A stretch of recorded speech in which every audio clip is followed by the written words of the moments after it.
സഫിയ ബിൻത് ഹുയൈ റളിയല്ലാഹു തആല അൻഹ മിൻ ബനി ഇസ്രായീൽ. ബനു ഇസ്രായേലിൽ നിന്ന് സഫിയ റളിയല്ലാഹു തആല നബി സല്ലല്ലാഹു അലൈഹി വസല്ലം തങ്ങളുടെ ആയിഷ റളിയല്ലാഹു തആല ജൂതപ്പെണ്ണാണ്, ജൂതവർഗത്തിൽപ്പെട്ടതാണല്ലോ.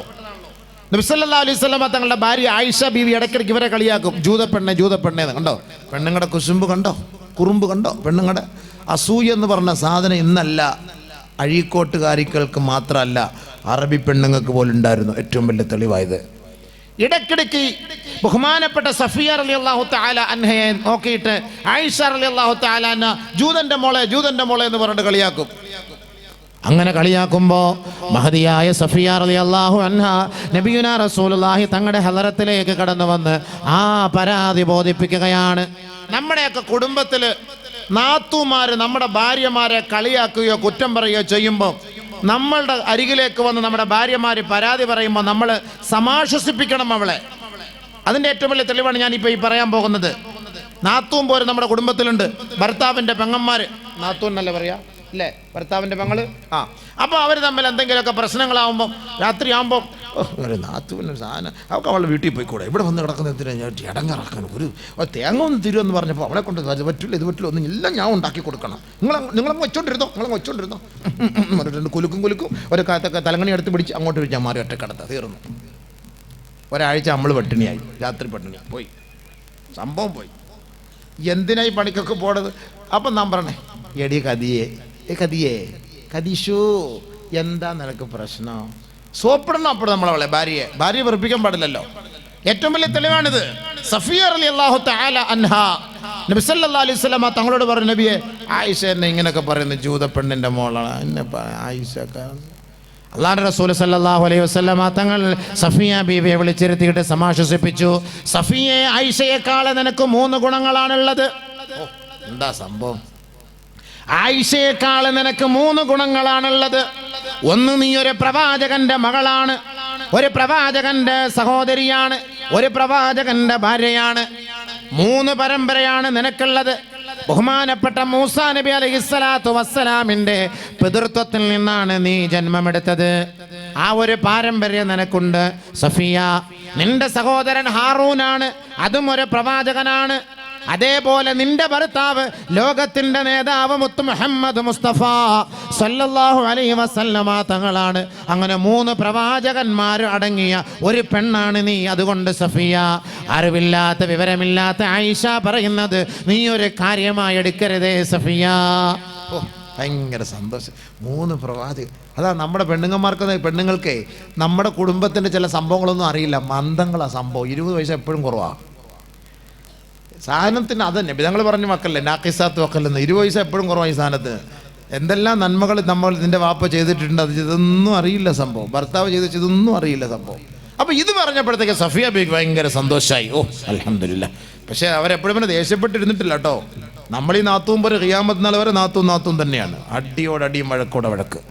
വിഷം കലക്കി കൊടുത്തോളയും പാലിനകത്ത്. അള്ളാഹ് കാത്ത് രക്ഷിക്കട്ടെ. സ്ഥലം കാലിലേക്ക് വേറെ വീട് വെച്ചു, അതാ ഏറ്റവും നല്ലത്. അല്ലെങ്കിൽ നമ്മൾ ഭർത്താവ് ഷണ്ടനാകാൻ പാടില്ല. ഭർത്താവ് എന്ത് ചെയ്യണം? നമ്മളത് അവളോട് പറയണം, പെങ്ങളെ നീ എന്തിനടി അവളോട് ഇങ്ങനെയൊക്കെ സംസാരിക്കും? നിന്റെ ഇക്കല്ലേ ഞാൻ, നിങ്ങളെല്ലാം കൂടെ ചേർന്ന് എനിക്ക് കല്യാണം കഴിപ്പിച്ചെന്ന പെണ്ണല്ലേ, എന്തിനാ നമ്മൾ പ്രശ്നം? നമുക്ക് മുസ്ലിമീങ്ങളെ, നമ്മൾ സഹോദരങ്ങളല്ലേ, എന്താ നിന്റെ ആവശ്യം എന്താ? അത് ഞാൻ നിറവേറ്റി തരാം. അവളുടെ ആവശ്യം എന്താ? അത് നിറവേറ്റി കൊടുക്കുക. എന്തിനാണ് ഈ പ്രശ്നം? അങ്ങോട്ടും ഇങ്ങോട്ടൊക്കെ ഒന്ന് സഹകരിക്കണം. ഇനി നാത്തൂനും പെങ്ങളും ഒക്കെ ഒരുമിച്ച് താമസിക്കുന്ന വീട്ടിൽ പരസ്പരം ഒക്കെ ഒന്ന് അടുക്കള പണി എടുക്കണം ഒരുമിച്ച്. അതും ചെയ്യണോ? ഇത് മുണ്ടാണ്ട് മാറി അവിടെ മാറി കിടന്ന് ഉറങ്ങും, ഒരു പണി എടുക്കൂല, സമയമാകുമ്പോൾ വന്നിരുന്ന് തിന്നാനിരിക്കും, എന്നിട്ട് എന്തെങ്കിലും കുറ്റം പറയും. അത് പ്രശ്നം തന്നെയാണ്. ആർക്കാ പ്രശ്നമില്ലാത്ത? ആർക്കാ പ്രശ്നമാകാത്ത? നമ്മൾ ഗൾഫിൽ പോകുന്നവർ 4 പേർ റൂമിൽ കിടന്നിട്ട് 4 പേരെയും ഓരോരുത്തർ ദിവസം എഴുതി വയ്ക്കും, ബോർഡ് വയ്ക്കും, കക്കൂസ് കഴുകാൻ ഇന്ന ദിവസം ഇന്നാൾ, ഇന്നത്തെ ദിവസം തബ്ബാഹ് ചാപ്പാട് ഉണ്ടാക്കേണ്ടത് കുക്ക് ഇന്നാൾ. അവൻ ആ സമയത്ത് ചാപ്പാട് ഉണ്ടാക്കാതെയും പാത്രം കഴുകാതെയും കക്കൂസ് കഴുകാതെ ഇരുന്ന ബാക്കിയുള്ള 3 മല്ലന്മാർ കിടത്തി ഉറക്കും അവനെ പൊക്കിയെടുത്ത് എറുമി ഗുമാമയെ കൊണ്ട് തള്ളും. അപ്പം നമ്മുടെ പെണ്ണുങ്ങളുടെ കാര്യം പറയേണ്ടതില്ലല്ലോ, അത് സ്വാഭാവികമായിട്ട് അത് സംഭവിക്കും. അതുകൊണ്ട് നമ്മൾ അനുനയിപ്പിക്കണം. ഭർത്താവിൻ്റെ പണിയാണത്. നബിയുനാ റസൂലുള്ളാഹി സ്വല്ലല്ലാഹു അലൈഹി വസല്ലമ തങ്ങൾ മഹദിയായ സഫിയ റളിയല്ലാഹു തആല അൻഹയെ അനുനയിപ്പിച്ചു. അവിടെ പ്രശ്നം ക്ലോസ് ആയി, പ്രശ്നം തീർന്ന സംഭവം. അവിടെ പ്രശ്നം തീർന്നല്ലോ. ബഹുമാനപ്പെട്ട സഫിയ റളിയല്ലാഹു അൻഹയോടൊപ്പം 11 പേരാണ് നബി സല്ലല്ലാഹു അലൈഹി വസല്ലമ തങ്ങളുടെ ഭാര്യമാർ. 12ാമത് മാരിയത്തുൽ ഖബത്തിയ റളിയല്ലാഹു തആല അൻഹ. റൈഹാന ബിന്ത് സെയ്ദ് ബിൻ അംർ എന്ന മറ്റൊരു പേര് കൂടി അവർക്കുണ്ട്. റൈഹാന എന്ന പേര് നബി സല്ലല്ലാഹു അലൈഹി വസല്ലമ തങ്ങളുടെ ഭാര്യമാരിൽപ്പെട്ട മഹദിയായ മാരിയത്തുൽ ഖബത്തിയയുടെ പേരാണ്. മിസ്റിലെ രാജാവ് നബി സല്ലല്ലാഹു അലൈഹി വസല്ലമ തങ്ങൾക്ക് നൽകിയ സമ്മാനം 20 ഒട്ടകങ്ങളും 20 വില കൂടിയ വസ്ത്രങ്ങളും അതിനോടൊപ്പം 2 അടിമ സ്ത്രീകളെയും അല്ലാഹുവിന്റെ റസൂലിന് സമ്മാനമായി നൽകി. 2 അടിമ സ്ത്രീകളെ നജ്ജാശി രാജാവ് സമ്മാനിച്ചു. നബി തങ്ങൾക്ക് 4 അടിമ സ്ത്രീകൾ ഉണ്ടായിരുന്നു.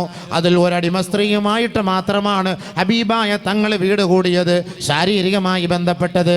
അതായിരുന്നു മഹദിയായ മാരിയത്തുൽ ഖബത്തിയ റളിയല്ലാഹു തആല അൻഹാ. നബി സല്ലല്ലാഹു അലൈഹി വസല്ലമ തങ്ങൾ അങ്ങനെ മൊത്തത്തിൽ കണക്കെടുക്കുമ്പോൾ 12 ഭാര്യമാരാണ്. ഈ 12 ഭാര്യമാരിൽ ഹബീബുന റസൂലുള്ളാഹി തങ്ങൾക്ക് 4ഉം 3ഉം 7 മക്കളാണ്. 4 പെൺമക്കളും 3 ആൺമക്കളുമാണ്. ആദ്യമായി ജനിച്ചത് ആൺമക്കളാണ്. ബഹുമാനപ്പെട്ട ഖാസിം റളിയല്ലാഹു തആല അൻഹു 17 മാസക്കാലം ഈ ലോകത്ത് ജീവിച്ചു. ഈ ലോകത്ത് നിന്ന് 17 മാസമായപ്പോൾ വിട പറഞ്ഞു പോയി. രണ്ടാമതായി ജനിച്ചത് അബ്ദുള്ള എന്ന് പറയുന്ന പൊന്നുമോനാണ്. തയ്യിബ് എന്നും താഹിർ എന്നും മറ്റ് 2 പേര് കൂടി ആ പൊന്നുമോനുണ്ട്. ഇവനും ഈ പൊന്നുമോനും ചെറുപ്പത്തിലെ മരണപ്പെട്ടു പോയി. ഇവര് 2 പേരും അടക്കം ചെയ്യപ്പെട്ടത് മക്കയിലാണ്.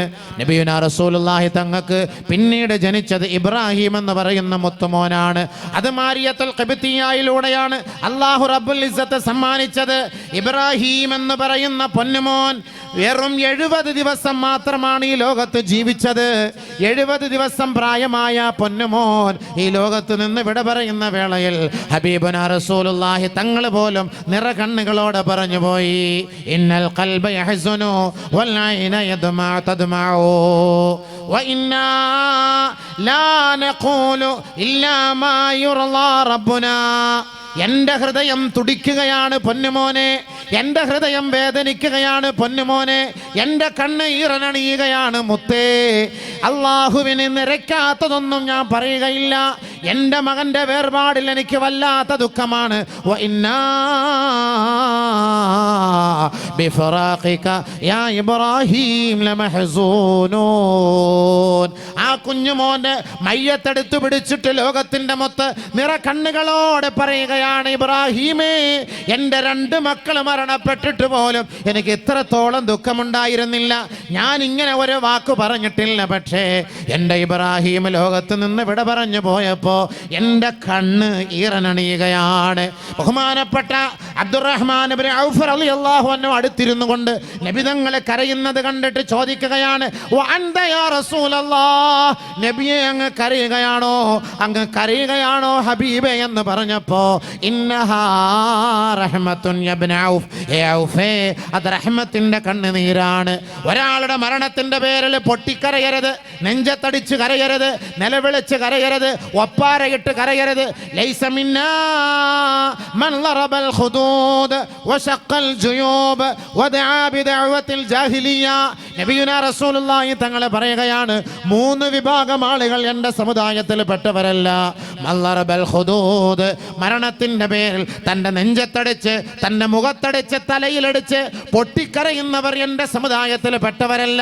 വശഖൽ ജുയൂബ്, വസ്ത്രം വലിച്ചു കീറിക്കൊണ്ട് അലമുറയിട്ട് കരയുന്നവർ എൻ്റെ സമുദായത്തിൽ പെട്ടവരല്ല. വദആ ബിദഅവത്തിൽ ജാഹിലിയ്യ, ജാഹിലിയങ്ങൾ ഒപ്പാരയിടുന്നത് പോലെ, നിലവിളിക്കുന്നത് പോലെ, അട്ടഹസിക്കുന്നത് പോലെ, വിളിച്ചു കൂവുന്നത് പോലെ എൻ്റെ സമുദായത്തിലെ ഏതെങ്കിലും ഒരു പെണ്ണ് മയ്യത്തിൻ്റെ പേരിൽ, മരണത്തിൻ്റെ പേരിൽ പൊട്ടിക്കരഞ്ഞാൽ, നിലവിളിച്ചാൽ ഫലൈസ മിന്നാ, അവർ നമ്മുടെ സമുദായത്തിൽ പെട്ടവരെയല്ല എന്ന് ലോകത്തിൻ്റെ മുത്തേ മുഹമ്മദ് മുസ്തഫ. അതുകൊണ്ട് തന്നെയാണ് നബി തങ്ങളുടെ എല്ലാമായ കരളിൻ്റെ കഷണമാണ്, ജീവിതത്തിൻ്റെ തുടിപ്പാണ്. 70 ദിവസം മാത്രം പ്രായമായ ആ ചോര കുഞ്ഞിനെ കയ്യിലെടുത്ത് അല്ലാഹുവിന്റെ റസൂൽ പറഞ്ഞത്, ഇന്നൽ ഖൽബ യഹ്സുനു വൽ ഐന തദ്മഉ വഇന്നാ ലാ നഖൂലു ഇല്ലാ മാ യുർളാ റബ്ബുനാ. എൻ്റെ ഹൃദയം തുടിച്ചാലും എൻ്റെ കണ്ണ് ഈറനണിഞ്ഞാലും അല്ലാഹ്ക്ക് നിരക്കാത്ത ഒരു വാക്കുപോലും എൻ്റെ നാവിൽ നിന്ന് സംഭവിക്കുകയില്ല. അതുകൊണ്ട് ഇബ്രാഹിമേ, നിന്റെ വേർപാടിൽ ഞാൻ ദുഃഖാകുലനാണ്, ഞാൻ ദുഃഖിതനാണെന്ന് മഹാനായ ഹബീബുന ഷഫീഉന റസൂലുള്ളാഹി സ്വല്ലല്ലാഹു അലൈഹി വസല്ലം. ആ പൊന്നുമോൻ മരിച്ചത് മദീനയിൽ വെച്ചാണ്. നബി തങ്ങളുടെ 3 ആമക്കളിലെ ഒരു മകന്റെ മയ്യത്ത് മാത്രമാണ് മദീനയിൽ അടക്കം ചെയ്യപ്പെട്ടത്. നബി സല്ലല്ലാഹു അലൈഹി വസല്ലമ തങ്ങൾ പറഞ്ഞു, ഉസ്മാൻ ഇബ്നു മൽഊനിന്റെ അരികിലേക്ക് കൊണ്ടുപോയി അടക്കണേ. എൻ്റെ മകന്റെ മയ്യത്ത് ഉസ്മാൻ ഇബ്നു മൽഊനിന്റെ അരികിൽ കൊണ്ടടക്കണേ. നബി തങ്ങളുടെ മുലകുടി ബന്ധത്തിലെ സഹോദരനാണ്. കണ്ടോ നമ്മുടെയൊക്കെ നാട്ടിൽ മയ്യത്തടക്കുമ്പോൾ ഒക്കെ ശ്രദ്ധിക്കണം.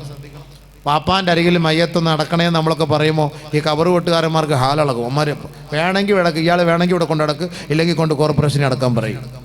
പറയാൻ പറ്റില്ല, അഭിപ്രായം പറയാൻ പറ്റില്ല. നമ്മുടെ ഉസ്താദിൻ്റെ അരികിൽ നടക്കണേ എൻ്റെ മയ്യത്ത്, എൻ്റെ ഭാര്യയുടെ അരികിൽ എടുക്കണേ എന്നൊക്കെ നമ്മൾ പറയുമ്പോൾ ചില സ്ഥലത്തത് കേൾക്കും, ചില സ്ഥലത്തത് കേൾക്കൂല. ഇവിടെയൊക്കെ കേൾക്കുമായിരിക്കും അല്ലേ? കേൾക്കൂല, കുഴപ്പമില്ല, അഡ്ജസ്റ്റ് ചെയ്ത് പോകും. കുഴപ്പമുണ്ടെന്ന് പറഞ്ഞാൽ ഉസ്താദിനെ നാളെ ഇവിടുന്ന് ഡിസ്മിസ്സാണ്. അതുകൊണ്ട് പിന്നെ ഉസ്താദ് പിന്നെ കുഴപ്പമില്ല എന്നല്ലേ പറയാൻ പറ്റുള്ളൂ. സംഭവം ചില സ്ഥലത്ത് സംഭവിക്കും, അങ്ങനെ സമ്മതിക്കൂല. ചില സ്ഥലത്ത് ഇല്ല. പ്രസിഡന്റ് ഇവിടെ സമ്മതിക്കാറുണ്ടോ? ഇല്ല, കുഴപ്പമില്ല. പ്രസിഡന്റിന് പ്രശ്നമില്ല, നാട്ടുകാരനായതുകൊണ്ട്. ഉസ്താദ്മാരെ മറ്റും പ്രസിഡന്റിന് ഇപ്പോൾ കമ്മിറ്റിമാരിൽ അടുത്ത കമ്മിറ്റിയിൽ തിരിച്ചു വരാമല്ലോ. അല്ല, അങ്ങനെ പറയുമ്പോൾ ഒരു അഭിപ്രായം നല്ലതാണ്. അങ്ങനെ അടക്കില്ല. അങ്ങനെ നമ്മുടെ ഉസ്താദിൻ്റെ അരികിൽ, വാപ്പാൻ്റെ അരികിൽ, ഉമ്മാൻ്റെ അരികിൽ സ്ഥലം ഉണ്ടെങ്കിൽ അടക്കാം. പിന്നെ സ്ഥലമില്ലാത്ത കഴിഞ്ഞ ആഴ്ച അടയ്ക്കാൻ മയ്യത്ത് തോണ്ടിയിട്ട് അവിടെ കൊണ്ട് നടക്കണം നിർബന്ധമൊന്നുമില്ല. അങ്ങനത്തെ വേണ്ടായിട്ട് സ്ഥലമില്ലാത്തതിൻ്റെ പതിനെ മുകളിൽ കൊണ്ട് നടക്കാൻ പറ്റുമോ? നബി സല്ലല്ലാഹു അലൈഹി വസല്ലം തങ്ങളുടെ മകൻ മരിച്ചപ്പം നബിതങ്ങൾക്ക് പാല് കൊടുത്ത അതേ ഉമ്മയാണ് ഉസ്മാൻ ഇബ്നു മൽഊന് പാല് കൊടുത്തത്. അപ്പം ആ മുലകുടി ബന്ധത്തിലെ ആ ഒരു സഹോദരനാണ് ഇങ്ങനത്തെ ഒരു ബന്ധം. അപ്പോൾ അതുകൊണ്ട് അവിടെ അടക്കിക്കൊള്ളാൻ പറഞ്ഞു. അപ്പോൾ ബഹുമാനമുള്ള സഹോദരങ്ങൾ, നബി സല്ലല്ലാഹു അലൈഹി വസല്ലം തങ്ങളുടെ 3 ആൺമക്കൾ ചെറുപ്പത്തിൽ മരണപ്പെട്ടു പോയി. പിന്നെ 4 പെൺമക്കളുണ്ട്. ബഹുമാനപ്പെട്ട സൈനബ് റളിയല്ലാഹു തആല അൻഹാ, ബഹുമാനപ്പെട്ട റുഖയ്യ റളിയല്ലാഹു തആല അൻഹാ, ഉമ്മു കുൽസൂം റളിയല്ലാഹു തആല അൻഹാ, ഫാത്തിമത്ത് ബിൻത് മുഹമ്മദ് റളിയല്ലാഹു തആല അൻഹാ. നബി സല്ലല്ലാഹു അലൈഹി വസല്ലം തങ്ങളുടെ 43-ാമത്തെ വയസ്സിൽ നബി തങ്ങൾക്ക് കിട്ടിയ സമ്മാനമാണ് ഫാത്തിമ റളിയല്ലാഹു തആല അൻഹാ. നബി സല്ലല്ലാഹു അലൈഹി വസല്ലം തങ്ങളുടെ 43-ാമത്തെ വയസ്സിലെ മകളാണ് ഫാത്തിമ. അത് ഏറ്റവും വലിയ സ്നേഹം കൂടുതലാണ്, വലിയ മഹബത്താണ്. എന്താ കാരണം? മഹദിയായ ഖദീജ റളിയല്ലാഹു തആല അൻഹയിൽ നിന്നാണ് 4-2 6 മക്കളെ അല്ലാഹു തആല നൽകിയത്. ഖദീജ ബീവിക്കാണ് 4-2 6 മക്കളെ സമ്മാനിക്കാനുള്ള ഭാഗ്യം കിട്ടിയത്, മറ്റൊരാളിൽ നിന്ന് കിട്ടിയില്ല. അതുകൊണ്ട് തന്നെയാണ് ആദരവായ റസൂലുള്ളാഹി തങ്ങൾ പറയുമായിരുന്നു, ഖത്ത റസൂലുള്ളാഹി സ്വല്ലല്ലാഹു അലൈഹി വസല്ലമ ഫിൽ അർളി 4 ഖുതൂത്ത്.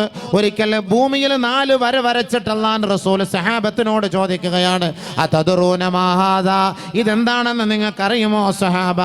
ഖാലു അല്ലാഹു വറസൂലുഹു അലം. സഹാബാക്കൾ പറയുകയുണ്ടായി, അല്ലാഹുവും റസൂലും അല്ലാതെ ഞങ്ങൾ അറിയില്ല നബിയേ. നബിയുനാ റസൂലുള്ളാഹി തങ്ങൾ 1-ാമത്തെ വരയിൽ വിരൽ വെച്ചിട്ട് പറയുകയാണ്, അഫ്ളലു നിസാഇ അഹ്ലിൽ ജന്ന ഖദീജത്തു ബിൻത് ഖുവൈലിദ് റളിയല്ലാഹു തആല അൻഹാ. സ്വർഗ്ഗലോകത്തെ പ്രഥമ വനിത ആരാണ്? സ്വർഗ്ഗലോകത്തെ ശ്രേഷ്ഠയായ വനിത ആരാണ്? അത് ഖദീജയാണ്. അതെന്റെ ഭാര്യയാണ്, അതെന്റെ മുത്താണ്, എൻ്റെ പ്രഥമ വനിതയാണ്, പ്രഥമ ഭാര്യയാണ് ഖദീജ ബിൻത് ഖുവൈലിദ് റളിയല്ലാഹു അൻഹാ. അവളാണ് സ്വർഗ്ഗലോകത്തിലെ പ്രിയങ്കരിയാണ്, പ്രഥമയായ സ്വർഗ്ഗ സ്ത്രീ എന്ന് നബിയുനാ റസൂലുള്ളാഹി. 2-ാമത്തെ വരയിൽ കൈവച്ചിട്ട് പറഞ്ഞു, ആസിയത്തു ബിൻത് മുസാഹിം, മുസാഹിമിന്റെ മകൾ ആസിയ ബീവിയാണ്. 2-ാമത്തെ വരയിൽ കൈവച്ചിട്ട് അല്ലാഹുവിന്റെ റസൂൽ പറഞ്ഞത് സ്വർഗ്ഗലോകത്തിലെ പെണ്ണാണ്, സ്വർഗ്ഗ സ്ത്രീയാണ്. ഹബീബായ തങ്ങൾ പറഞ്ഞത് എന്തിനാണ്? നബി തങ്ങൾ കണ്ടിട്ടില്ല ആസിയ ബീവിയെ. ഫറോവയുടെ ഭാര്യയാണ് ഇമ്രാത്തു ഫിറഔൻ, ഫറോവയുടെ ഭാര്യയാണ് ആസിയ റളിയല്ലാഹു അൻഹാ. ഫറോവ എന്ന് പറഞ്ഞാൽ പരിശുദ്ധ ഇസ്ലാമിനെ തകർക്കാൻ വേണ്ടി രംഗത്തേക്ക് വന്ന ആധുനിക ഫറോവമാരെ പോലെ അന്ന് നിലനിന്നിരുന്ന ഫറോവയായിരുന്നു. ആ ലഅനത്താക്കപ്പെട്ട പഹയൻ ഫറോവ, അന റബ്ബുക്കുമുൽ അഅ്ലാ, ഞാനാണ് ലോകത്തിന്റെ രക്ഷിതാവെന്ന് വാദിച്ചിരിക്കുകയും ഞാനല്ലാതെ രക്ഷിതാവുണ്ടെന്ന് ആര് പറഞ്ഞാലും അവരുടെ തല കൊയ്തെടുക്കാൻ വെമ്പൽ കൊള്ളുന്ന ആ വൃത്തികെട്ടവനായിരുന്നു ഫറോവ. ആ ഫറോവയുടെ കോട്ടകൊത്തളങ്ങളിൽ കിടന്ന് അള്ളാഹുവിനെ മനസ്സിലാക്കി ജീവിച്ചവളാണ് ബഹുമാനപ്പെട്ട മാഷിത്ത റളിയല്ലാഹു അൻഹാ. ആ മാഷിത റളിയല്ലാഹു അൻഹാ നബി സല്ലല്ലാഹു അലൈഹി വസല്ലമ തങ്ങൾ മാഷിത ബീവിയെ കുറിച്ച് ചർച്ച ചെയ്തിട്ടുണ്ട്.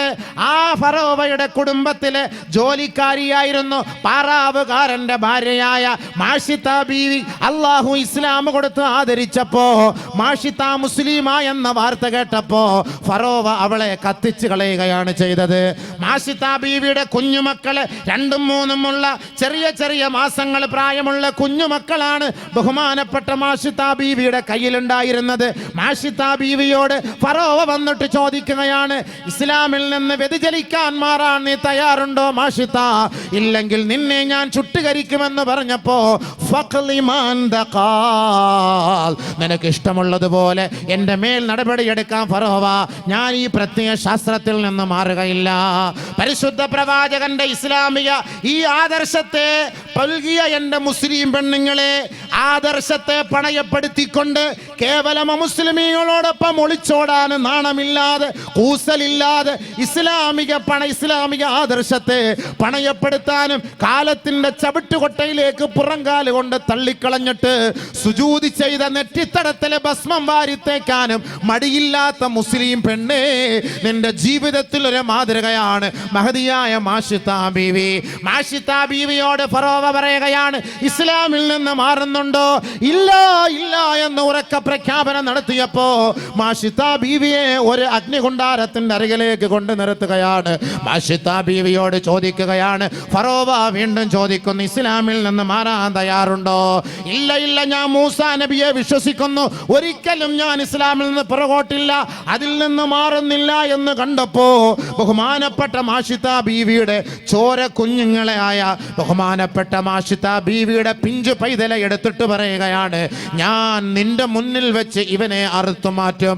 ഈ കുഞ്ഞിനോട് സ്നേഹമുണ്ടോ? ഈ കുഞ്ഞിനോട് അല്പമെങ്കിലും ഇണക്കമുണ്ടോ? ഈ കുഞ്ഞിനോട് അല്പമെങ്കിലും വാത്സല്യമുണ്ടോ? മാഷിത, നീ ഇസ്ലാമിൽ നിന്ന് മാറണേ മാറണേ. ഇല്ല, ഓരോ കുഞ്ഞുങ്ങളെയും വെട്ടിമുറിച്ചിടുകയാണ്. 3ാമത്തെ പൈതലാണ്, അത് പാല് കുടിക്കുന്ന കുഞ്ഞു പൈതലാണ്. ആ പൈതലിനെ അറുക്കുന്നതിന് വേണ്ടി ഫറോവ ചെവിയിൽ പിടിച്ചുയർത്തിയപ്പോ മാഷിത ബീവി പൊട്ടിക്കരഞ്ഞു പോയി. അല്ലാ, എന്ത് ക്രൂരതയാണ് ഞാൻ ഈ കാണുന്നത് പടച്ചവനെ. ഉടനെ അതാ ആ തൊട്ടിലിൽ കിടക്കുന്ന കുഞ്ഞുപോലെ സംസാരിക്കുകയാണ്, ഉമ്മാ, നിങ്ങൾ സത്യത്തിന്റെ മാർഗത്തിലാണ് ഉമ്മ. അൻതി അലൽ ഹഖ് യാ ഉമ്മി, എൻ്റെ ഉമ്മ, നിങ്ങൾ ദുഃഖിക്കരുതേ, പ്രയാസപ്പെടരുതേ. ഇന്ന് നിങ്ങൾ വധിക്കപ്പെട്ടാലും, ഇന്ന് നിങ്ങൾ കത്തിക്കപ്പെട്ടാലും, ഇന്ന് ചാരമാക്കപ്പെട്ടാലും, നിങ്ങളുടെ ഉദരത്തിൽ വളർന്നു വന്ന ഈ പിഞ്ചു പൈതലായ എന്നെ നിങ്ങളുടെ മുന്നിൽ വെച്ച് കഷണം കഷണമായി തുണ്ടമായി മുറിക്കപ്പെട്ടാലും എൻ്റെ ഉമ്മ ഇസ്ലാമിൽ നിന്ന് പുറകോട്ട് പോകരുതേ. ആ ഒരു പാരമ്പര്യമല്ലേ പട്ടിണി കിടന്ന പാവപ്പെട്ടവരായ റോഹിംഗ്യൻ മുസ്ലിമീങ്ങൾ പാവപ്പെട്ട കുഞ്ഞുമക്കളെ നിരത്തിയിട്ട് കഷണം കഷണമായി വെട്ടിമുറിച്ചിട്ട് പോലും അല്ലാ അല്ലാ അല്ലാ എന്ന വാക്കല്ലാതെ റോഹിംഗ്യൻ മുസ്ലിം പെണ്ണുങ്ങളുടെ നാവിൽ നിന്ന് മറ്റൊരു വാക്ക് നമ്മൾ കേട്ടിട്ടേ ഇല്ല.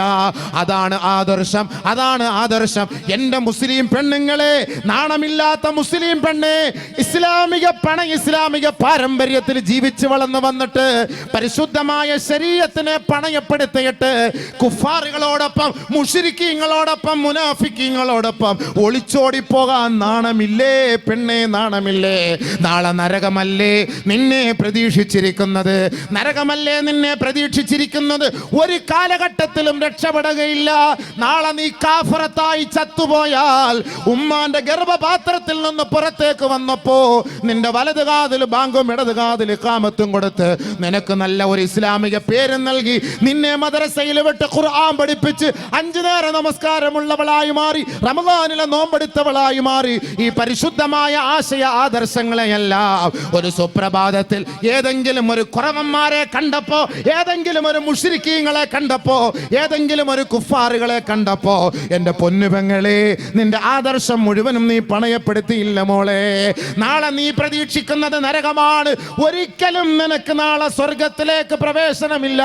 കാരണം 1, ഇസ്ലാമിനെ നാണം കെടുത്തിയതിന്റെ പേരിൽ, 2, നിന്റെ മാതാപിതാക്കളെ വഞ്ചിച്ചതിന്റെ പേരിലാണ്. 18 വയസ്സ് വരെ 20 വയസ്സ് വരെ താലോലിച്ചു വളർത്തിയ നിന്റെ പൊന്നുപ്പ, നിന്റെ പൊന്നുമ്മ, അവരെ വഞ്ചിച്ചുകൊണ്ടല്ലേ പെണ്ണ്, ഇന്നലെ നീ കോളേജിൽ കണ്ട ഒരു കാമുകന്റെ പിന്നാലെ ഒളിച്ചോടുന്നത് ഏതെങ്കിലും ബസ് കണ്ടക്ടർമാരെ, ബസ്സിലെ കിളികളെ കണ്ടിട്ട്, ബസ്സിലെ ഡ്രൈവർമാരെ കണ്ടിട്ട് പെടുത്താൽ പോലും കഴുകാത്ത, ശുദ്ധി എന്തെന്ന് പോലും പഠിപ്പിക്കപ്പെടാത്ത ആ വൃത്തികെട്ടവരോടൊപ്പം കഴുകി ശുദ്ധിയാക്കി സൂക്ഷിച്ചു വെച്ച നിന്റെ ഈ ഔറത്ത് തുറന്നു കൊടുക്കാൻ എന്റെ പൊന്നു പെങ്ങളെ നാണമില്ലേ? നാണമില്ലേ?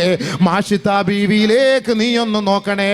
മാഷിത്ത ബീവിയെ 6 കൊല ചെയ്തിട്ട് പോലും മാഷിത്ത ബീവി പറയുകയാണ്, ഞാൻ മൂസായിൽ വിശ്വസിക്കുന്നു ഫറോവ, എന്റെ റബ്ബിൽ ഞാൻ വിശ്വസിക്കുന്നു ഫറോവ, നീ റബ്ബല്ല ഫറോവ, റബ്ബല്ല ഫറോവ. അവളുടെ വാക്ക് കേട്ട് പഠിച്ചവളാണ് ബഹുമാനപ്പെട്ട ആസിയ റളിയല്ലാഹു അൻഹാ. ആസിയ ബീവിയുടെ അരികിലേക്ക് ഫറോവ കടന്നു വരികയാണ്. ഫത്തലഅ ഫിർഔനു അലാ ആസിയ. ആസിയ ബീവിയുടെ ശരീരത്തിലേക്ക് ഇതാ കടന്നു വരികയാണ് ഫറോവ. കടന്നു വന്നുകൊണ്ട് ഭൃത്യന്മാരെ വിളിച്ചിട്ട് ചോദിക്കുകയാണ്, എന്റെ ഭാര്യയായ ആസിയെ കുറിച്ച് നിങ്ങളുടെ അഭിപ്രായം എന്താ? മഹദിയായ ആസിയ ബീവിയെ കുറിച്ച് ഭൃത്യന്മാരെ പറഞ്ഞത് നല്ല വാക്കുകളാണ്, നല്ല വാക്കുകളാണ്. കാരണം ഫറോവയുടെ ഭാര്യയാണ്, ഫറോവയുടെ ഭാര്യയാണ്, യജമാനന്റെ ഭാര്യയാണ്. അതുകൊണ്ട് നന്മയല്ലാത്തതൊന്നും പറയാൻ പാടില്ല എന്ന് മനസ്സിലാക്കിക്കൊണ്ട് ഫറോവയുടെ ഭാര്യയായ ആസിയ ബീവിയെ ഫഅസ്നൗ അലൈഹാ, ആസിയ ബീവി റളിയല്ലാഹു അൻഹയെ പുകഴ്ത്തുകയാണ് ചെയ്തത്. ആ സമയത്താണ് ഫറോവ പറഞ്ഞത്, ഇന്നഹാ തഅബുദു ഗൈരി, അവൾ ഞാനല്ലാതെ ഒരു ശക്തിയെ ആരാധിക്കുന്നു പോൽ, ഞാനല്ലാത്ത ഒരു ദൈവത്തെ ആരാധിക്കുന്നു പോൽ, അത് സഹിക്കാൻ കഴിയുന്നില്ല, എനിക്ക് സഹിക്കാൻ കഴിയുന്നില്ല. ഉടനെ ഫറോവയുടെ കിങ്കരന്മാര് പറയുകയാണ്, ഉഖ്തുൽഹാ, അവളെ തട്ടിക്കളയണേ ഫറോവ, അവളെ കൊന്നുകളയണേ ഫറോവ. അങ്ങനെ വജഅല ഉത്താദൻ അലൈഹാ ഫസ്തദ്ദ അലൈഹാ, അവളെ മലർത്തി കിടത്തുകയാണ്, കൈകാലുകളിൽ ആണിയടിക്കുകയാണ്. ഫറോവ അടുത്തേക്ക് വന്നിട്ട് ഫറോവ ചോദിക്കുകയാണ്, ആസിയ, ഇസ്ലാമിൽ നിന്ന് പുറകോട്ട് മാറാൻ നീ തയ്യാറുണ്ടോ? ഇസ്ലാമിൽ നിന്ന് മാറാൻ പിന്തിരിയാൻ തയ്യാറുണ്ടോ? എങ്കിൽ നിനക്കെല്ലാ ഭൗതികമായ സുഖാഡംബരങ്ങൾ നിനക്ക് ഞാൻ നൽകാമെന്ന് ഫറോവ ആസിയ ബീവിയോട് പറഞ്ഞപ്പോ, റബ്ബി ബിനിലി ഇൻദക ബൈതൻ ഫിൽ ജന്നാ വനജ്ജിനി മിൻ ഫിർഔൻ വഅമലിഹി വനജ്ജിനി മിനൽ ഖൗമിൽ ളാലിമീൻ. അല്ലാഹുവേ, ഈ ഫറോവയുടെ ഈ ഭയാനകതയിൽ നിന്നും പീഡനങ്ങളിൽ നിന്നും എന്നെ നീ രക്ഷപ്പെടുത്തണേ അല്ലാ. എനിക്ക് നാളെ സ്വർഗ്ഗലോകത്തിൽ ഒരു വീട് നൽകണേ അല്ലാ. നിന്നെ വിശ്വസിച്ചതിന്റെ പേരിലാണ് ഈ ഫറോവ എന്നെ മൃഗീയമായി പീഡിപ്പിക്കുന്നത്. ഫറോവ ആദം ബഹുമാനപ്പെട്ട ആസിയ ബീവിയെ വേദനിപ്പിച്ചത് വലിയ വലിയ പാറക്കല്ലുകൾ എടുത്തു വെച്ചുകൊണ്ടാണ്, വലിയ വലിയ വിഷം ചീറ്റുന്ന സർപ്പങ്ങളെ വിന്യസിച്ചുകൊണ്ടാണ്. ഭയങ്കരമായ വെയിലിൽ കൊടും ചൂടിൽ കൊണ്ടുപോയി ഫറോവ ബഹുമാനപ്പെട്ട ആസിയ ബീവിയെ വിവസ്ത്രയാക്കി മലത്തി കിടത്തുന്ന സമയത്ത് പോലും ആ ഫറോവയുടെ മുഖത്ത് നോക്കിയിട്ട് പറയുകയാണ്, അല്ലാഹുവല്ലാതെ ഒരു ഇലാഹ് ലോകത്തിലില്ല, അല്ലാഹുവല്ലാതെ ഒരു ഇലാഹ് ലോകത്തിലില്ല. ബഹുമാനപ്പെട്ട ആസിയ ബീവി റളിയല്ലാഹു അൻഹാ ആകാശത്തേക്ക് നോക്കിയിട്ട് ചിരിക്കുകയാ. ഫലഹികത്ത് ഫലഹികത്ത് ആസിയ, ആസിയ ബീവി ആകാശത്തേക്ക് നോക്കി ചിരിക്കുന്നത് കണ്ടപ്പോ ഈ ഫറോവ തന്റെ അനുയായികളെ നോക്കിയിട്ട് പറയുകയാണ്, അലാ തഅജബൂന മിൻ ജുനൂനിഹാ, ഏ ഭൃത്യന്മാരെ, ഏ ശിഷ്യഗണങ്ങളെ, ഇവളുടെ ഭ്രാന്ത് നിങ്ങൾ കാണുന്നില്ലേ? ഇവളുടെ ഭ്രാന്ത് നിങ്ങൾ കാണുന്നില്ലേ? ഇന്നാ ലനുഅസിബുഹാ വഹിയ തൽഹഖു, നാം അവളെ വേദനിപ്പിക്കുമ്പോ അവളിതാ ചിരിക്കുകയാണ്, ചിരിക്കുകയാണ്. എന്തേ മുസ്ലിം പെണ്ണെ ചിരിച്ചത്? എന്തേ മുസ്ലിം പെണ്ണെ ചിരിച്ചത്? അത്രത്തോളം പീഡനങ്ങൾ ഏറ്റുവാങ്ങിയിട്ടും ആസിയ ബീവി ആകാശത്തേക്ക് നോക്കി ചിരിച്ചതിന്റെ കാരണം എന്താ? അല്ലാഹുവിന്റെ റസൂൽ പറഞ്ഞില്ലേ, വറഅത് ബൈതഹാ ഫിസ്സമാ, മരണത്തോടടുത്ത് കിടക്കുന്ന സമയത്ത് ആസിയ ബീവി അല്ലാഹുവിനോട് ചോദിച്ചില്ലേ, അല്ലാഹുവേ, എനിക്ക് സ്വർഗത്തിൽ ഒരു വീട് പണിത് തരണമേ അല്ലാ, നിനക്ക് വേണ്ടിയാണ് ഈ പീഡനങ്ങൾ ഞാൻ ഏറ്റെടുക്കുന്നതല്ല എന്ന് പറഞ്ഞപ്പോ സ്വർഗലോകത്ത് അല്ലാഹു തആല ആസിയ ബീവിയുടെ മുന്നിൽ തന്നെ ആ സ്വർഗത്തിന്റെ വീട് കൊണ്ടുവന്ന് കാണിച്ചു കൊടുക്കുകയാണ്. ആ വീട്ടിലേക്ക് നോക്കിക്കൊണ്ടാണ് ആസിയ ബീവി ചിരിച്ചത്. ആ ചിരിയാണ് ഫറോവയെ പോലും അത്ഭുതപ്പെടുത്തുന്നത്. പണയപ്പെടുത്തിയത്. ഒരു കാഫിറിന്റെ 2 തുള്ളി ഇന്ദ്രിയത്തിന് വേണ്ടിയാണ് ഇസ്ലാമിക ആദർശത്തെ പണയപ്പെടുത്തിയിട്ട് ഈ മുസ്ലിം പെണ്ണൊളിച്ചോടുന്നതെങ്കിൽ എൻ്റെ പൊന്നുമോളെ, അള്ളാഹു നിന്നെ വെറുതെ വിടുകയില്ല മോളെ. വാപ്പായെ വഞ്ചിച്ചതിന്റെ പേരിൽ, ഉമ്മയെ വഞ്ചിച്ചതിന്റെ പേരിൽ, ഈ ഇസ്ലാമിക ആദർശം പണയപ്പെടുത്തിയതിന്റെ പേരിൽ, ഈ ആയിരക്കണക്കായ മുസ്ലിം ഉമ്മത്തിനെ നാണം കെടുത്തിയതിന്റെ പേരിൽ ഈ ദുനിയാവിൽ വെച്ച് തന്നെ ചീഞ്ഞഴുകിയവളായി ഈ ദുനിയാവിൽ നിന്നെ ഒരു പാഠം പഠിപ്പിക്കാതെ അള്ളാഹു നിന്നെ ആഖിറത്തിലേക്ക് കൊണ്ടുപോവുകയില്ല. ആഖിറത്തിലെത്തിയാലോ മക്തൂബൻ ബൈന ഐനൈഹാ ആസിയത്തം മിൻ റഹ്മത്തില്ലാ, നാളെ നിന്റെ നെറ്റിത്തടത്തിൽ രേഖപ്പെടുത്തപ്പെടും അള്ളാഹുവിന്റെ കാരുണ്യത്തിൽ നിന്ന് നിഷിദ്ധമാക്കപ്പെട്ടവളാണ്, വിദൂരമാക്കപ്പെട്ടവളാണ്. നാളെ അങ്ങനെയാണ് നിന്നെ ഉയർത്തെഴുന്നേൽപ്പിച്ച് കൊണ്ടുവരിക എന്ന് ലോകത്തിന്റെ മുത്തു പ്രഖ്യാപിച്ച പ്രഖ്യാപനത്തെ മറികടന്നുകൊണ്ടല്ലേ എൻ്റെ മുസ്ലിം പെണ്ണേ നീ അന്യ മതക്കാരനോടൊപ്പം ഒളിച്ചോടുന്നത്? ഒരു 10 മിനിറ്റ് സമയം ഒളിച്ചോടുന്നതിന് മുമ്പ് ഇരുന്നൊന്ന് ചിന്തിച്ചിട്ട് ചാടിക്കോ. അള്ളാഹുവേ, എൻ്റെ ഉപ്പയെ വഞ്ചിച്ചിട്ട് ഞാൻ പോയാൽ, എൻ്റെ ഉമ്മയെ വഞ്ചിച്ചിട്ട് ഞാൻ പോയാൽ, എൻ്റെ ആങ്ങളമാരെ വഞ്ചിച്ചിട്ട് പോയാൽ, എൻ്റെ കുഞ്ഞനുജത്തിയെ വഞ്ചിച്ചിട്ട് പോയാൽ, എൻ്റെ മഹല്ല് നിവാസികളെ ഞാൻ വഞ്ചിച്ചിട്ട് പോയാൽ, മദ്രസയിൽ എനിക്ക് ഖുർആൻ പഠിപ്പിച്ചു തന്ന എൻ്റെ ഉസ്താദന്മാരെ വഞ്ചിച്ചിട്ട് പോയാൽ എൻ്റെ ഭാവി ജീവിതം എങ്ങനെയായിരിക്കും അല്ലാ? എനിക്കത് നഷ്ടമായിരിക്കും അല്ലാ. ഇല്ല പടച്ചവനേ, ഇല്ല പടച്ചവനേ, വേണ്ട അല്ലാ, എൻ്റെ അവിവേകം നീ പൊറുത്തുതാ പടച്ചവനെ, എൻ്റെ അതിബുദ്ധി നീ മാപ്പാക്കണേ പടച്ചവനെ. സ്വന്തം ഉപ്പാന്റെ ഉമ്മാന്റെ അരികിലേക്ക് വന്ന് കാലിൽ വീണ് മാപ്പ് ചോദിക്കടി പെണ്ണേ, എങ്കിൽ അള്ളാഹു നിനക്ക് മഗ്ഫിറത്ത് ചെയ്യും. ഇല്ലെങ്കിൽ നിന്റെ തലയിൽ തീയാണ് വീഴുന്നത്. അത് ദുനിയാവിൽ വെച്ച് അനുഭവിച്ചിട്ടേ നീ മരിക്കുകയുള്ളൂ, യാതൊരു സംശയവുമില്ല. മാതാപിതാക്കളെ മാത്രമല്ല, ഇസ്ലാമിനെ കൂടിയാണ് നീ വഞ്ചിക്കുന്നതെന്ന് ആര്യം ഓർക്കണം. അതുകൊണ്ട് തന്നെയാണ് 2ാമത്തെ വരിയിൽ കൈവച്ചിട്ട് അള്ളാന്റെ റസൂല് പറഞ്ഞത്, സ്വർഗത്തിലെ 2ാമത്തെ പെണ്ണ് ആസിയത്തു ബിന്ത് മുസാഹിം ഇംറഅത്തു ഫിറഔൻ, ഫിറഔനിന്റെ ഭാര്യയായ മുസാഹിമിന്റെ മകളായ ആസിയ ബീവി സ്വർഗത്തിലാണ്. ആ ഒരു പദവി വേണോ? ആ ഒരു പദവി വേണോ? നീ കെട്ടിക്കാൻ പ്രായമായോ? നിനക്ക് സഹിക്കാൻ കഴിയുന്നില്ലേ? പിടിച്ചിരിക്കാൻ കഴിയുന്നില്ലേ? ആക്രാന്തം മൂത്തോ? വാപ്പയോട് പറ എന്നെ കെട്ടിച്ചു വിടാൻ പറ. നടക്കുന്നില്ലേ? സംഘാടകരോട് പറ എൻ്റെ വാപ്പാക്ക് എന്നെ കെട്ടിച്ചു വിടാൻ കഴിവൊന്നുമില്ല, എനിക്ക് എന്നെ കല്യാണം കഴിപ്പിക്കണം, എനിക്ക് 18 വയസ്സായി, ഞാൻ തെറ്റിലേക്ക് പോകും ഉറപ്പാണ്, നിങ്ങളെ കൊണ്ട് സാധിക്കുമോ? വന്ന് പറ, ഇൻഷാ അല്ലാഹ് അവർ ഏറ്റെടുക്കും, തീർച്ചയായിട്ടും ഏറ്റെടുക്കും. സമ്പത്തില്ല എന്നതിന്റെ പേരിൽ നീ ഒളിച്ചോടണ്ട. കേരളത്തിന്റെ ചരിത്രത്തിൽ ഒരുപക്ഷെ ആദ്യമായിട്ടായിരിക്കാം 72ഓളം പെണ്ണുങ്ങളെ ഈ മണ്ണിൽ നിന്ന് കല്യാണം കഴിപ്പിച്ചത്. ഒരു വലിയ ഭാഗ്യമാണ്. ഈ വർഷത്തെ കൂടെ ചേർത്തിട്ട് ഒരു വലിയ ഭാഗ്യല്ലേ? നിങ്ങളുടെ കണ്ണുനീരൊപ്പാൻ അവരെ തയ്യാറായി വരുമ്പോൾ എന്തിനാണ് ഈ ആദർശത്തെ പണയപ്പെടുത്തുന്നത്? എന്തിന്റെ പേരിലാണ്? അതുകൊണ്ട് എന്ത് നേട്ടം? എന്ത് നേട്ടം? 2 തുള്ളി ഇന്ദ്രിയം, ആർക്കും വേണ്ടാത്ത ചീഞ്ഞഴിഞ്ഞ വാളെടുക്കുന്ന നാറ്റം പിടിക്കുന്ന സാധനം. ഇതിന് വേണ്ടിയിട്ടാണ് പരിശുദ്ധമായ ശരീഅത്തിന്റെ നിയമത്തെ മുഴുവനും ചവിട്ടി തേച്ചിട്ട് ഈ മുസ്ലിം പെണ്ണൊളിച്ചോടി പോകുന്നത്. ഇപ്പോ ആർക്കൂടെ ഇഷ്ടം? ആസിയ ബീവിയെ നോക്കിയിട്ട് അള്ളാഹു റസൂൽ പറഞ്ഞു, നീ സ്വർഗത്തിലാണ്. ആ സ്വർഗം കണ്ടിട്ട് മരിച്ചു. റോഹിംഗ്യയിലെ പാവപ്പെട്ട മുസ്ലിം പെൺകുട്ടികളെ ബലാത്സംഗം ചെയ്യപ്പെട്ട് അറുത്തുമുറിച്ച് മീൻ മുറിക്കുന്ന പോലെ അറുത്തുമുറിച്ചിട്ട് പോലും അവരുടെ നാവിൽ നിന്ന് വന്ന് അള്ളാഹ് എന്നാണ് അവർ പറഞ്ഞ വാക്ക്. നീ ബുദ്ധമതക്കാരനാവോ, ബുദ്ധമതക്കാരിയാവോ? ഇല്ല, അള്ളാ അള്ളാ അള്ളാ, അതല്ലാതെ അവർക്കൊന്നും പറയാറിയില്ല. ആ വാക്കോടുകൂടിയാണ് അവർ മരിച്ചത്. തീർച്ച നാളെ ആസിയ ബീവിയുടെ പോലെ സ്വർഗത്തിലാണ്, യാതൊരു സംശയമില്ല. ആ ആദർശം പോലെ നിനക്കില്ലാതെ പോയല്ലോ. എന്നാ പണ്ടാരം ഒളിച്ചോടിപ്പോയ മുസ്ലിം ചെറുക്കൻ്റെ കൂടെ ഒളിച്ചോടി പോകും. ഇത് നല്ല നല്ല സുന്ദരി പെണ്ണുങ്ങൾ ഒളിച്ചോടി പോകുന്ന തുരുമ്പ് പിടിച്ച മൽകാട് പിടിച്ചവന്മാരെ പോലുള്ള സാധനം. ഒരു കാശിന് കാണാൻ കൊള്ളൂല്ലപ്പാ ഈ സാധനങ്ങളെയൊക്കെ. അവിടെയും തള്ളി ഇവിടെയും തള്ളി കണ്ണും തള്ളി അവിടേക്ക്. ഈ സാധനത്തിനെ കണ്ടാൽ തന്നെ എന്തിഷാറാവോ പോലും ഇല്ല. ഇതിൻ്റെ കൂടെ ഈ ഒളിച്ചോടി പോണൊക്കെ ഇവിടെ എന്ത് കണ്ടിട്ടായി പോകുന്ന എനിക്ക് മനസ്സിലാകുന്നില്ലല്ലോ സംഭവം. പിടിച്ചാൽ നല്ല സാധനങ്ങളുടെ കൂടെ എത്രയോ നല്ലവന്മാരുണ്ട് നമ്മുടെ ചെറുപ്പക്കാർ, നല്ല കുണ്ടന്മാർ നമ്മുടെ നാട്ടിലുണ്ട്. അമ്മമാരുടെ കൂടെ പോകില്ല, അവരോടെ പോവാതെ ഈ പിന്നെ സാധനത്തിൻ്റെ കൂടെ കുളിച്ച് നമ്മൾ ഫോട്ടോയിൽ കാണുന്ന മൊത്തം അങ്ങനെ തന്നെ ഇല്ല ഉസ്താദേ. ഫോട്ടോയിൽ കാണുന്ന എല്ലാം അങ്ങനെ തന്നെയാണ്. എന്താപ്പോൾ ഇതിനകത്ത് ഇത്ര വല്ല ടേസ്റ്റ് ഇരിക്കുന്ന? ഒരു പെണ്ണായിരുന്നെങ്കിൽ ഒന്ന് രുചി നോക്കാറുണ്ട് എന്താ സംഭവം എന്നുള്ളത്. ഇതിനും വേണ്ടി എന്താ ഇത്രയും സാധനം എന്നറിയില്ല. ഇസ്ലാമിനെ നാണം കെടുത്തി, ആലിമീങ്ങളെ നാണം കെടുത്തി, ദീനിനെ നാണം കെടുത്തി, ഉമ്മയെ കോടതിയിൽ പോയിട്ട് പറയുക, എൻ്റെ ഉപ്പയോട് പോകണോ ശശിയോട് കൂടി പോകണോ? എനിക്ക് ശശിയോട് കൂടെ പോയാൽ മതി. നീ ശശിയാവും എത്രയും പെട്ടെന്ന്, നീ ശശിയാവും, താമസം പിന്നെ നീ ശശിയാവും അല്ലേ. ഉപ്പയും വേണ്ട ഉമ്മയും വേണ്ട. ആദരവായ റസൂലുള്ളാഹി തങ്ങളെ പറഞ്ഞ കാര്യമല്ലേ, ഖിയാമത്ത് നാളിന്റെ അടയാളവുമായി നബിയുനാ റസൂലുള്ളാഹി തങ്ങളെ പറഞ്ഞ വാക്കാണ്. അത് യാഥാർത്ഥ്യമാകാതെ ഈ ലോകം അസ്തമിക്കുകയേ ഇല്ല. ലാ തഖൂമുസ്സാ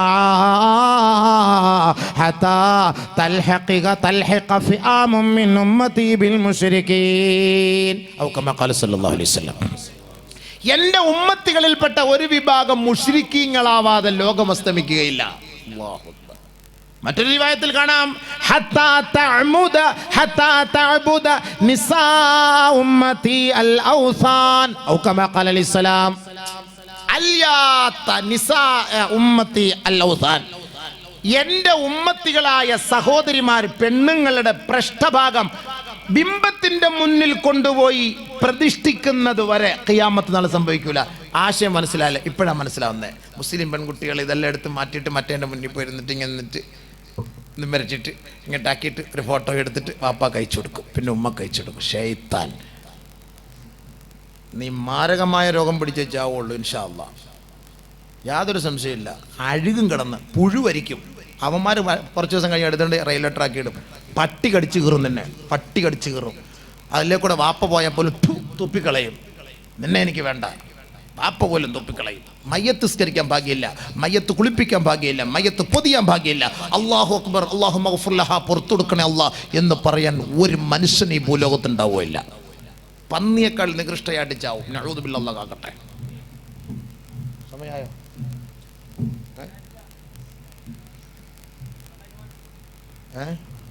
11:30 ഇനി എത്ര മണിയാ? സുബഹി വരെ ഉണ്ടോ സമയം? കൊള്ള, നല്ല ആൾക്കാർ തന്നെ. 2 വരെയായി, 2 വര. അപ്പം 2ാമത്തെ വരെ മനസ്സിലായില്ലേ? ഇനി ആരെങ്കിലുമൊക്കെ ഒളിച്ചോടാൻ നിയത്ത് ചെയ്ത് വെച്ചിട്ടുണ്ടെങ്കിൽ ഇത് മനസ്സിലാക്കിയിട്ട് ഒളിച്ചോടിക്കോ കേട്ടോ. ഇത് മനസ്സിലായിട്ട് ഒളിച്ചോടിക്കോ ഇൻഷാ അല്ലാ. ഞാൻ ഈ ഒളിച്ചോടുന്ന പെണ്ണുങ്ങൾക്ക് നല്ല ദുആ ഇറക്കുന്നുണ്ട്. എന്തിനാ അറിയാമോ? ഒന്നീ ഇസ്ലാമിലേക്ക് ഇല്ലെങ്കിൽ നീ പുഴുത്ത് ചാവും, ഉറപ്പാണ്, യാതൊരു സംശയമില്ല. എന്തേ ഉറപ്പ് തന്നെയല്ല. കാരണം നമുക്ക് സഹിക്കാൻ കഴിയുന്നില്ലല്ലോ. നമ്മുടെ ഈ ഉമ്മത്ത് എന്ത് കണ്ടിട്ടായി ഒളിച്ചോടുന്നത്, എന്ത് കണ്ടേ ഒളിച്ചോടുന്നത് മനസ്സിലാകുന്നില്ല. എനിക്കൊന്നും മനസ്സിലാകുന്നില്ല. നല്ല നല്ല പൂവമ്പഴം പോലുള്ള സാധനങ്ങളായി പോകുന്നത്.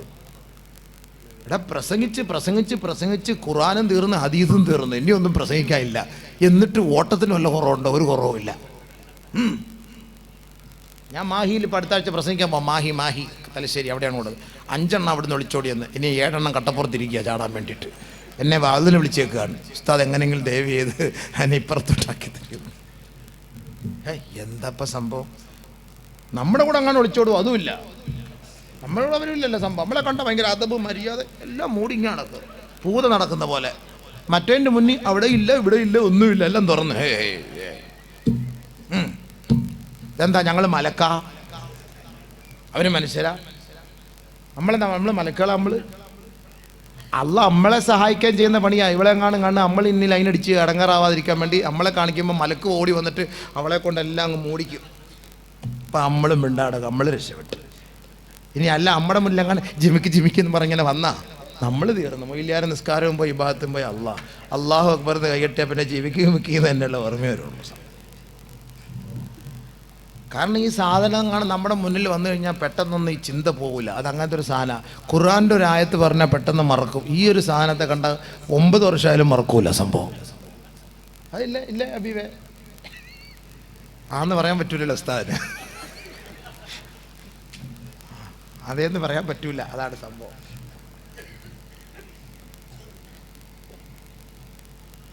അൽഹംദുലില്ലാഹ്. അപ്പം 2ാമത്തെ വരയിൽ കൈവച്ചിട്ട് നബി സല്ലല്ലാഹു അലൈഹി വസല്ലം തങ്ങൾ പറഞ്ഞ വാക്കതാണ്. ഞാനിപ്പോൾ ഇവിടെ വിളിച്ചോടുന്നവരുണ്ടോയെന്ന് എനിക്കറിയില്ല. എല്ലാ സ്ഥലത്തും ഉള്ളത് കൊണ്ട് പറഞ്ഞത് കേട്ടോ. ഇവിടെയും കാണാതിരിക്കുകയൊന്നുമില്ല. എന്തായാലും ഈ വിരുവിരുത്ത സാധനങ്ങൾ ഇങ്ങനെ ഇരിക്കുകയാണ് ഈ സംഭവം. അതുകൊണ്ട് മനസ്സിലാക്കിയാൽ കൊള്ളാം. വാളിന് വരുന്നത് കിളവിമാരപ്പാ വാളിന് വരുന്നത്. ചെറുപ്പക്കാരികൾ എവിടെ വാളിന് വരുന്നത്? എവിടെ വാളിന് വരുന്നത്? ചെറുപ്പക്കാരികൾ കിളവികളാണ് വരുന്നത്. ഇവരിനി എന്ത് വാള് വെക്കാൻ വയസ്സാം കാലത്ത്? അവർ പോയി തസ്ബീഹ് ചൊല്ലി പുരക്കിരിക്കാനല്ലേ, വീട്ടിരിക്കല്ലേ. ചെറുപ്പക്കാരന്മാരും ചെറുപ്പക്കാരികളും വാളിന് വരണം. എവിടെ വരുന്നു? ഇന്ന് പോകുമ്പോൾ നോക്ക് എത്ര പേരുണ്ടെന്ന്. 4-5 മക്കളുള്ള തള്ളയായിരിക്കും, അല്ലെങ്കിൽ 3 മക്കൾ, അല്ലെങ്കിൽ ഗർഭിണിയായിരിക്കും. അല്ലാതെ ചെറുപ്പക്കാരികൾ എത്ര പേരുണ്ട്? 7%, 8% കാണുള്ളൂ. അല്ല ഇപ്പം ചാറ്റിങ്ങിലായി പുരയിൽ വീട്ടിലിരുന്നിട്ട്. ആ പെണ്ണെ നമുക്ക് അതിൻ്റെ ബോധം വിളിച്ചാൽ പരീക്ഷ ഉമ്മയ്ക്ക് അറിയില്ല പരീക്ഷ എന്നുള്ള കാര്യം, ടെസ്റ്റൊക്കെ നടക്കാൻ ഒരുപാട് പഠിക്കാനുണ്ട്, വലിയ 10-12 മണി എന്നെ കൊണ്ട് പറ്റും, എനിക്ക് ഉറക്കൊഴിക്കാൻ പിന്നെ തോറ്റിട്ട് വന്ന് എന്നെ ഇങ്ങനെയൊന്നും പറയരുത്. ഇടയ്ക്ക് ഉമ്മ ഒന്ന് മൂത്രമൊഴിക്കാൻ പറയും, വീട്ടിലോടൊന്ന് പോയി നോക്ക്, അവൾ ഇപ്പോൾ ഏത് ടെസ്റ്റാണ് നടത്തുന്നതെന്ന് അറിയാം. വിനോലിൻ വെച്ചിട്ട് ടെസ്റ്റ് നടത്തുമായിരിക്കും. ഏത് ടെസ്റ്റ് നടത്തുമെന്നുള്ളത് അന്നേരം അറിയാം. നെഗറ്റീവ് വന്ന പോസിറ്റീവ് വന്ന് ടെസ്റ്റ് ചെയ്തിട്ടിരിക്കുക. വാതിന് വരുവാന്ന് എൻ്റെ ഉമ്മമാരോട് എനിക്ക് പറയാനുള്ളത്, നിങ്ങളുടെ പ്രായപൂർത്തി എത്തിയ പെൺകുട്ടികളെ കൂട്ടിക്കൊണ്ട് വരണം. ഇല്ലെങ്കിൽ നിങ്ങൾ വാതിൽ കേൾക്കണ്ട, വല്ലാഹി സത്യം കേൾക്കണ്ട, വീട്ടിൽ ഇരുന്നാൽ മതി. ലൈവ് നാളെ മുതൽ കാണാം. ഇന്ന് ഞാൻ ഇതൊക്കെ പറയാൻ വേണ്ടിയിട്ടാണ് ഞാൻ ഇത് കട്ടാക്കിച്ചത്. ഇതൊക്കെ ഇനി വല്ലവരും കേട്ടിട്ട് എന്നെ എങ്ങാണ് ഹൽക്ക് പിടിച്ച് ഞങ്ങൾ വല്ലതും വരുമോ? പിന്നെ പ്രശ്നമൊന്നുമില്ല. അള്ളാഹ് എന്നെ വലിയ അള്ളാഹ് നസൽക്ക് താഴത്തോട് ഞാൻ എല്ലായിടത്തും പറയും. നമ്മുടെ സമുദായത്തിൻ്റെ കാര്യം പറയണ്ടേ? പിന്നെ ആരാ പറയത്? നമ്മളല്ലേ പറയണ്ടേ? നമ്മൾ പറയണമല്ലോ ഇത്. അല്ലാഹ് പടച്ചവനെ,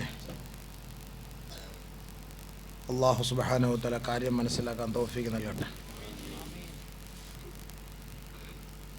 അപ്പോൾ ആരോട് ചെറുപ്പക്കാരൻ പോയി ചോദിച്ചു പോലും, നിങ്ങൾക്ക് ഈ ഞങ്ങൾ ഇങ്ങനെ നിങ്ങളെ പെണ്ണുങ്ങൾ അടിച്ചു മാറ്റും, ഞങ്ങളുടെ പെണ്ണുങ്ങൾ ഞങ്ങൾ അടിച്ചു മാറ്റുമോ?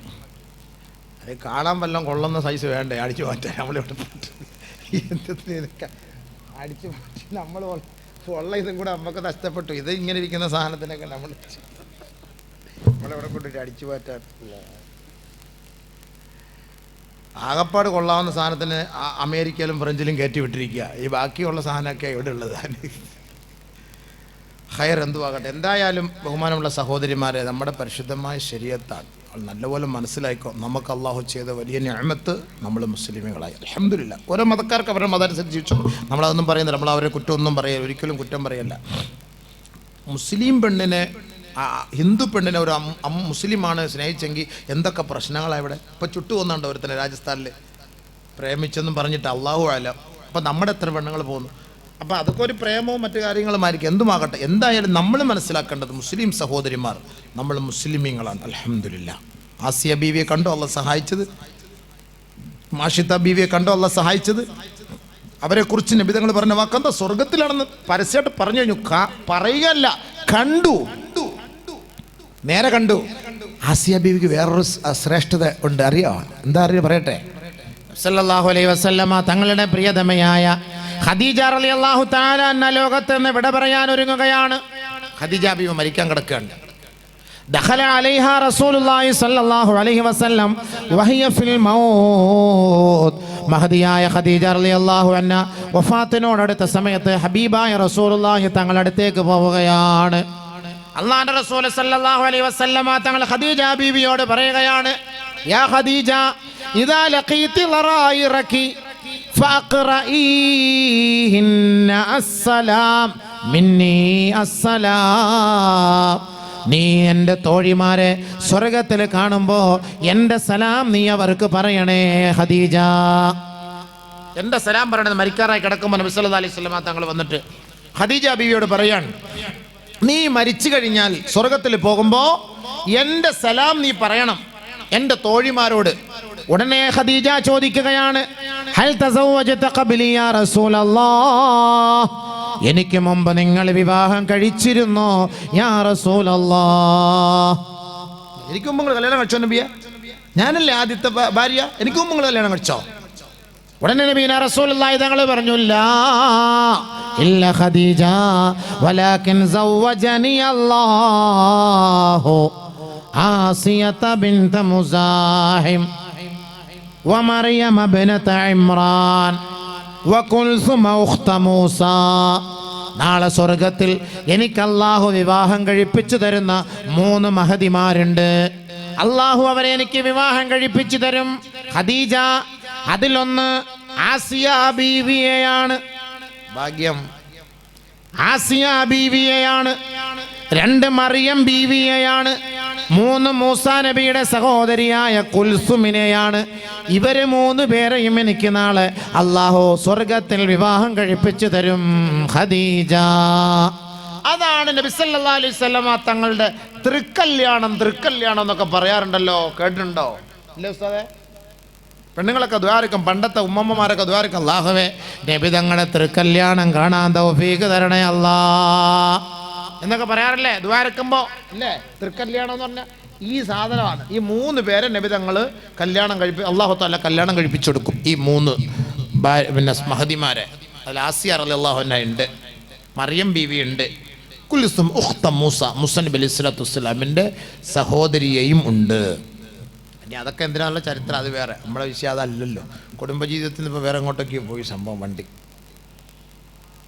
നേരെ ചാവക്കാട്ടേക്ക് പോകേണ്ട വണ്ടി അഴീക്കോടേക്ക് തിരിഞ്ഞു. അതാണ് ഇപ്പോൾ പ്രശ്നം.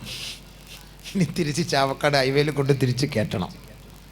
അപ്പം 3ാമത്തെ വരയിൽ എന്താ നബി സല്ലല്ലാഹു അലൈഹി വസല്ലം തങ്ങൾ കൈവച്ചിട്ട് പറഞ്ഞത്? മറിയം ഇബ്നത്ത് ഇമ്രാൻ, മറിയം ബീവി സ്വർഗത്തിലാണ്, മറിയം ബീവി സ്വർഗത്തിലാണ്.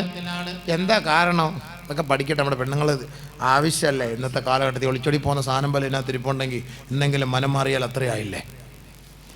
واذكر في الكتاب مريم إذ انتبذت من أهلها مكانا شرقيا فاتخذت من دونهم حجابا فأرسلنا إليها روحنا فتمثل لها بشرا سويا.